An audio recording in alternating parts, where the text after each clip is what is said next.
Llegamos ahora a una sección que se llama Fundamentos del Pensamiento Cristiano. Quiero sugerir que hay dos fundamentos importantes sobre los cuales se puede basar todo nuestro pensamiento cristiano, y uno es Dios y el otro es el hombre. O si lo prefieren, la realidad de Dios por un lado y la paradoja de nuestra humanidad por el otro. Y vamos a pasar un tiempo investigando estos dos. La realidad de Dios. La mente cristiana reconoce a Dios como la realidad suprema y última más allá y detrás de todos los fenómenos. El hecho de que la Biblia esté centrada en Dios, el hecho de que reconozca que Dios es el Creador, Sustentador, Señor, Salvador, Padre y Juez, el hecho de que la Biblia esté centrada en Dios es algo básico para la mente cristiana. La mente cristiana es una mente piadosa, es una mente centrada en Dios. De hecho, la perspectiva bíblica de la bondad es principalmente la piedad. La mente cristiana nunca podría llamar bueno a alguien que ama a su prójimo pero que no ama a Dios. El amor a Dios es el primer y supremo mandamiento, por eso la mente cristiana es una mente piadosa. Después de haber aclarado esto, debemos extraer dos corolarios. El primero es el significado de la sabiduría y el segundo es la prominencia de la humildad. Primero, el significado de la sabiduría. A todos nos gusta que la gente piense que somos sabios. Si yo me acercara a ustedes esta noche después de la conferencia y les dijera que ustedes son personas muy sabias, creo que ustedes se sentirían halagados y no insultados, ¿verdad? La sabiduría es un tema prominente de la Biblia. Además de la ley y los profetas, en el Antiguo Testamento hay una sección llamada literatura de sabiduría. Hay 5 libros de sabiduría: Job, Salmos, Proverbios, Eclesiastés y Cantar de los Cantares. Es posible que conozcan los versos burlescos que dicen que el rey David y el rey Salomón vivieron muchas vidas, con muchas concubinas y muchas esposas, pero que cuando les llegó la vejez, con muchas náuseas, el rey Salomón escribió los Proverbios y el rey David escribió los Salmos. Bueno, no creo que eso sea muy exacto, pero es divertido. Entonces los libros de sabiduría tratan de lo que usted y yo llamamos el significado. ¿Qué significa ser un ser humano? Y cómo el sufrimiento y el mal y la injusticia y el amor encajan dentro del significado de la humanidad. Tomemos Eclesiastés como un buen ejemplo. Su enseñanza más conocida es el refrán pesimista: vanidad de vanidades. Todo es vanidad. O como lo traduce de manera excelente la Nueva Versión Internacional: lo más absurdo de todo lo absurdo. Lo que Eclesiastés hace es demostrar la futilidad de nuestra vida si ésta queda atrapada exclusivamente dentro del tiempo y del espacio, e ignora la realidad de Dios. Si la realidad se restringe al tiempo, el corto período de la vida, con toda su injusticia y dolor, que empieza con el nacimiento y termina con los animales, con la muerte, eso es todo lo que hay. Entonces, lo más absurdo de todo lo absurdo. Y nuevamente, si la realidad se restringe al espacio, a la experiencia de la humanidad debajo del sol, que es la frase que se utiliza en Eclesiastés, sin una referencia de lo que hay más allá del sol, entonces todo es fútil y es cazar el viento. Solamente Dios puede darle un significado a la vida porque solamente Él puede proveer las dimensiones que faltan. Dios le agrega eternidad al tiempo y Dios le agrega trascendencia al espacio. Y por eso es que el temor al Señor es el comienzo de la sabiduría. Job 28:28. La sabiduría empieza reconociendo la realidad de Dios. De ahí la gran tragedia del vacío espiritual en las vidas de tantas personas de hoy, y la hostilidad de la mente cristiana al secularismo que niega la realidad de Dios. No sé si ustedes han oído hablar de Theodore Roszak. Él vino de Europa Central, se instaló en Estados Unidos, creo que probablemente ya murió, pero él se volvió muy conocido en la década de los 70, con un libro que se llama Donde termina la desolación, cuyo subtítulo es La política y la trascendencia en una sociedad postindustrial. Esta es una exposición del materialismo y del vacío del materialismo. Theodor Roszak lamenta lo que él llama la cocolonización del mundo. Es una frase estupenda. Sufrimos lo que dice él de una claustrofobia psíquica dentro de la perspectiva científica del mundo en la que el espíritu humano no puede respirar. Él ataca a la ciencia, aunque yo creo que él se refiere a la pseudociencia. Lo digo por su ataque reduccionista a la vida humana. La ciencia, dice, tiene un espíritu que ridiculiza. Es arrogante al afirmar que puede explicarlo todo.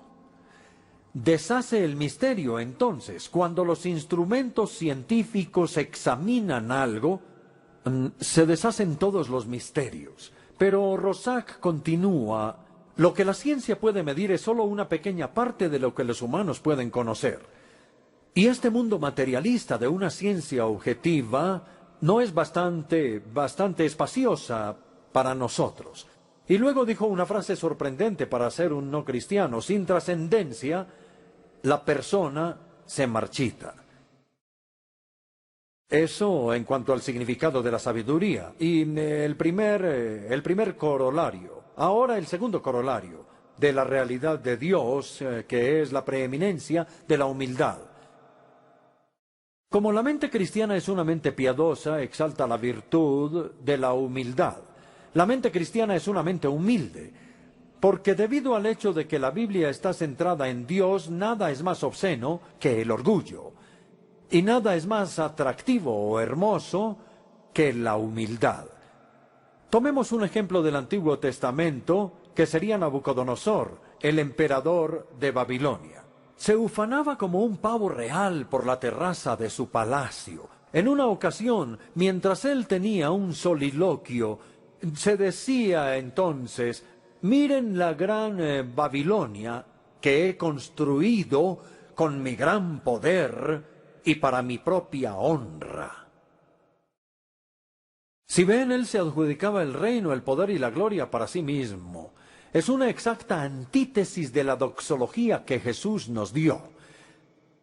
No es de sorprender entonces que cuando la palabra todavía estaba en sus labios, el juicio de Dios cayera sobre él.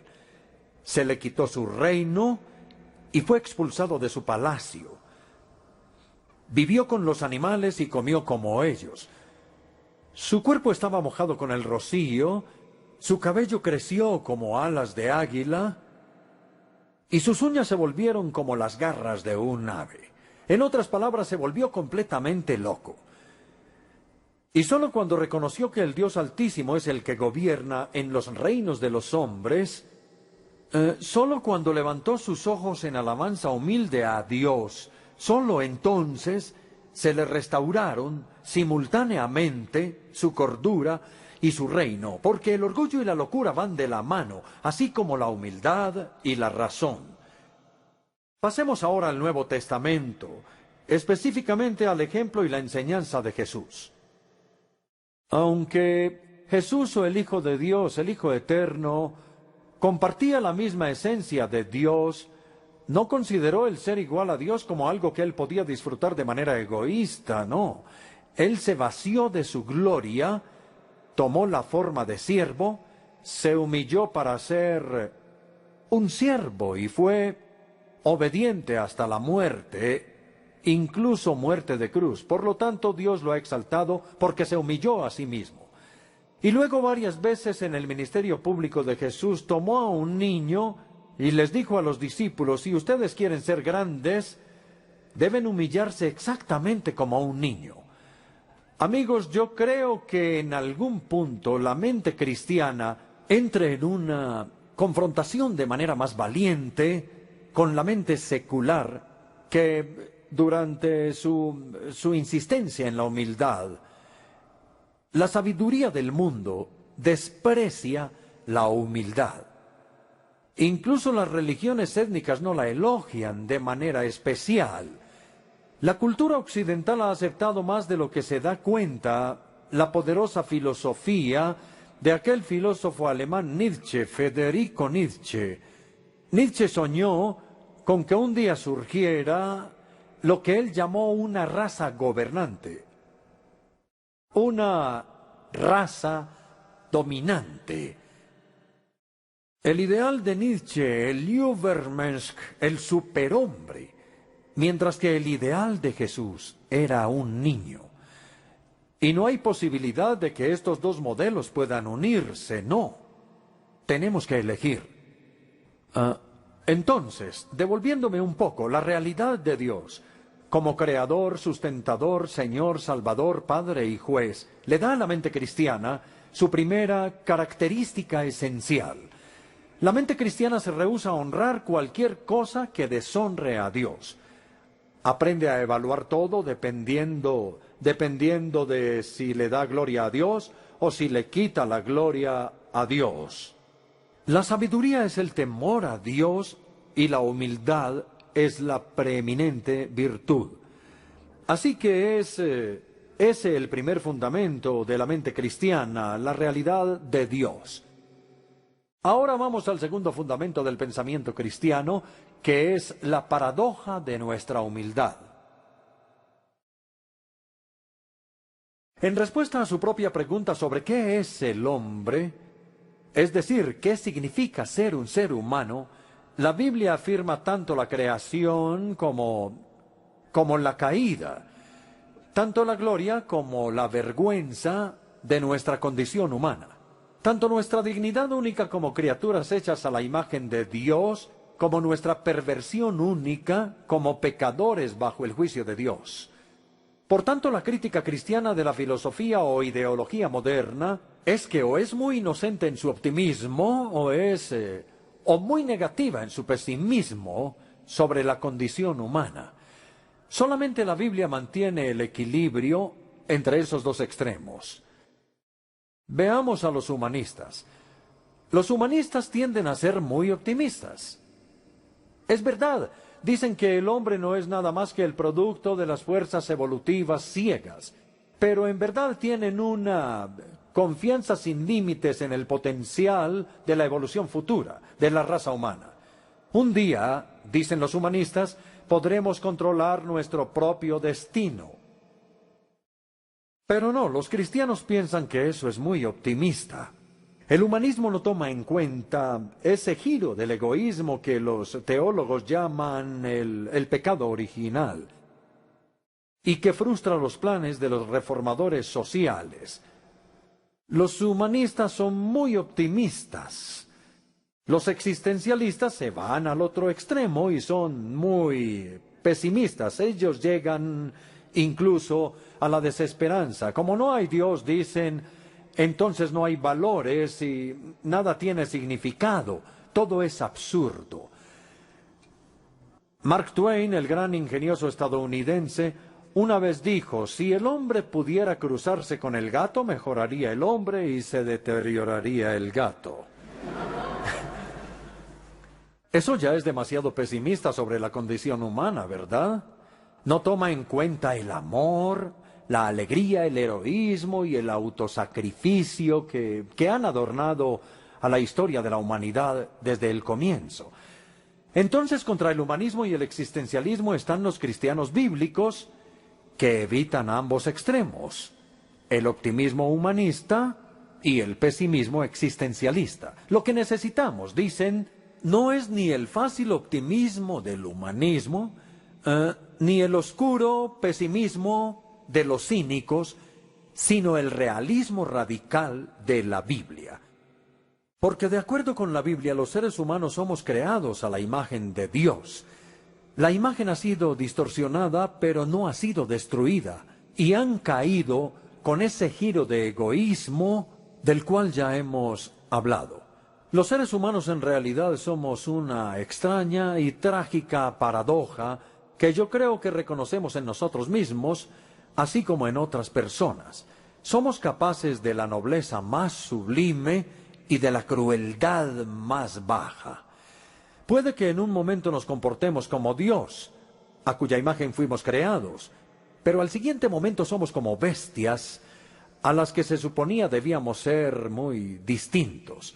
Podemos pensar, elegir, crear, amar, alabar, pero también podemos codiciar, pelear, odiar, matar y tomar venganza. Los seres humanos somos los inventores de los hospitales para cuidar a los enfermos, de las universidades para adquirir sabiduría y de las iglesias para alabar a Dios. Nosotros inventamos eso. Pero también inventamos las cámaras de tortura, los campos de concentración y los arsenales nucleares. Extraña y desconcertante paradoja. Entonces, mientras nuestra mente cristiana reflexiona sobre estas cosas, reconocemos que somos nobles y viles, sabios y necios, morales e inmorales, a la imagen de Dios, y bestiales.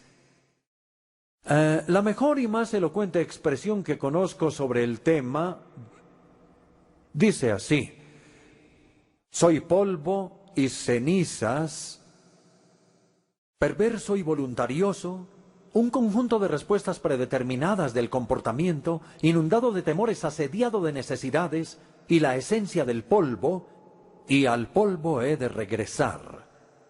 Pero hay algo más en mí.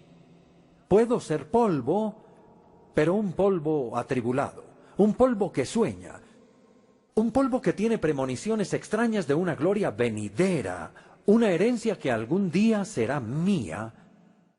Y por eso mi vida se extiende en una dialéctica dolorosa entre las cenizas y la transfiguración. Soy un acertijo para mí mismo, un enigma exasperante, esta dualidad extraña del polvo y la gloria. Yo creo que reconocemos eso en nosotros, ¿no? Espero que sí. Ahora estamos llegando casi al final y quiero darles dos ejemplos de esta paradoja.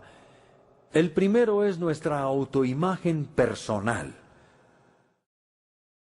Todos sabemos la importancia para la salud mental de entender quiénes somos, de tener una autoimagen exacta. Algunos tienen una imagen exagerada de sí mismos y se vuelven engreídos. Otros tienen una imagen demasiado baja y tienen sentimientos nocivos de inferioridad.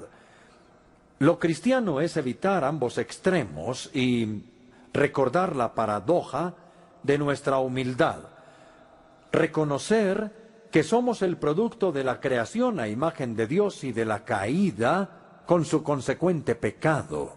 Debemos afirmar una verdadera imagen de lo que somos en lo que es la creación y negar la falsa imagen de lo que somos por la caída, voluntariosos, egocéntricos, agresivos y el resto. Así que si queremos desarrollar una autoimagen equilibrada, debemos recordar la creación y la caída, la dignidad y la perversión, la gloria y la vergüenza. ¿Sí ven lo equilibrada que es la Biblia en este asunto? El segundo ejemplo es de la política, específicamente el proceso democrático. La democracia es la forma más segura de gobierno que se ha inventado, y los cristianos dirán que la razón de esto es que refleja la paradoja de la humildad. Por un lado, la democracia toma la creación en serio, nuestra dignidad. Se rehúsa a gobernar sin nuestra autorización, nos da una parte en el proceso de la toma de decisiones, nos trata como adultos responsables porque reconoce nuestra dignidad como seres humanos. Pero por otro lado también se toma en serio la caída, la perversión, que somos pecadores bajo el juicio de Dios, se rehúsa a concentrar el poder en las manos de unos pocos porque sabe que eso no es seguro y descentraliza el poder. La esencia de la democracia es descentralizar el poder, y descentralizar el poder protege a los gobernantes contra su propia locura. Voy a citar a Reinhold Niebuhr teólogo ético de Nueva York, que dijo hace unos años: la capacidad del hombre para hacer justicia es lo que hace posible la democracia. La inclinación del hombre hacia la injusticia es lo que hace necesaria la democracia. Vamos a decir un par de cosas a manera de conclusión. A. ¿Cómo debemos desarrollar una mente cristiana? Puede ser que estemos convencidos, si es que no lo estábamos ya, de que necesitamos tener una mente cristiana. ¿Cómo desarrollar una mente cristiana? Bueno, debo decir que no hay una manera sencilla o fácil de hacerlo, no la hay. Siempre está el esfuerzo del estudio y en especial la disciplina de escuchar doblemente. Escuchar doblemente quiere decir escuchar por un lado la palabra de Dios, no de manera superficial sino profunda, buscando absorber la enseñanza, y la segunda parte de este escuchar doblemente es escuchar las voces del mundo moderno, es decir, sus lamentos de alienación, sus gritos de ira, el tamaño y el crecimiento de su dolor. Ahora bien, por supuesto, no escuchamos la palabra de Dios y al mundo con el mismo grado de respeto. Escuchamos la palabra de Dios porque es la palabra de Dios, y deseamos aprender y creer y obedecer. No escuchamos las voces del mundo moderno con el mismo grado de respeto. Queremos escucharlas para entender al mundo moderno, no necesariamente para obedecer o creerles. Porque solo cuando hemos escuchado ambas voces, las voces de la palabra de Dios y las voces del mundo moderno, seremos capaces de aplicar la palabra al mundo con fidelidad y sensatez.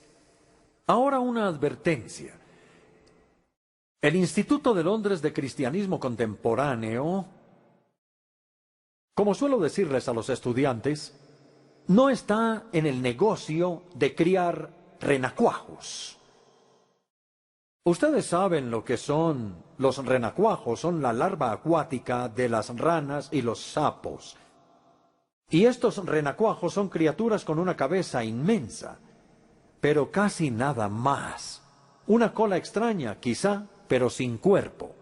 Bueno, yo conozco a muchos cristianos renacuajos, es decir, cristianos cuya cabeza está abultada, con una buena teología bíblica, pero eso es todo lo que tienen.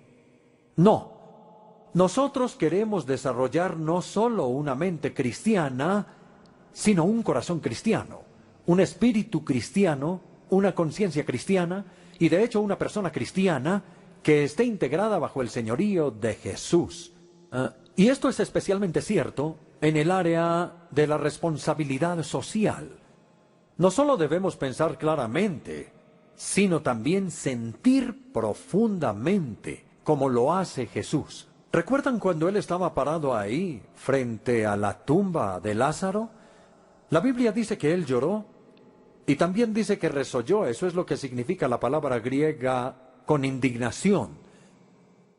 Entonces, Él expresó su indignación frente a la muerte, que no era parte del propósito original de Dios para el mundo, y expresa su compasión por las víctimas, especialmente por Marta y María. Entonces, que Dios nos libre del frío análisis de la justicia social, si no va acompañado de una determinación clara por cambiarla. Voy a terminar con una pequeña historia de Chaim Potok. La verdad, no sé si la conocen, es un distinguido escritor judío contemporáneo nuestro. Él escribió una novela llamada El elegido. Esta novela fue también llevada al cine. El elegido es la historia de la amistad entre dos jóvenes. Uno de ellos, Danny, es el hijo de un rabino judío. Y Saunders, el rabino, nos sorprende porque él nunca le habla a su hijo Danny, sino solo cuando le enseña el Talmud. Aparte de eso, entre él y su hijo no hay sino un extraño silencio. Y no es sino hasta el final de la película y del libro cuando el misterio se explica. El rabino Saunders dice que Dios lo bendijo con un hijo brillante, un joven con una joya como mente. Y cuando Danny solo tenía 4 años, su padre lo había visto leer un libro y sintió temor, porque él se lo devoró. El libro. Es decir, uno pensaría que él estaba orgulloso de que su hijo devorara un libro a la edad de 4 años.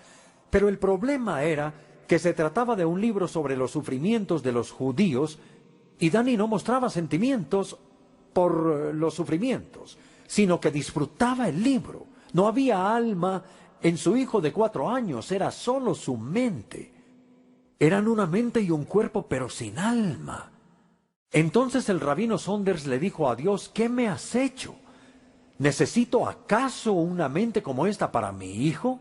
¿Necesito un corazón para mi hijo? ¿Necesito un alma para mi hijo? Compasión, rectitud, misericordia, fortaleza para sufrir, para el dolor. Eso es lo que quiero para mi hijo, no una mente sin alma. Entonces, el rabino Saunders siguió una antigua tradición jasídica y crió a su hijo en silencio.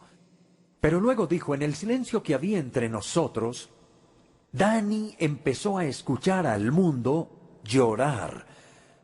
Y en la última escena de reconciliación entre el padre y el hijo, el rabino Saunders dice que Danny tuvo que aprender, a través de la sabiduría y del dolor del silencio, que una mente sin un corazón no es nada. Que Dios nos dé a ambos mente cristiana para pensar y corazón cristiano para sentir.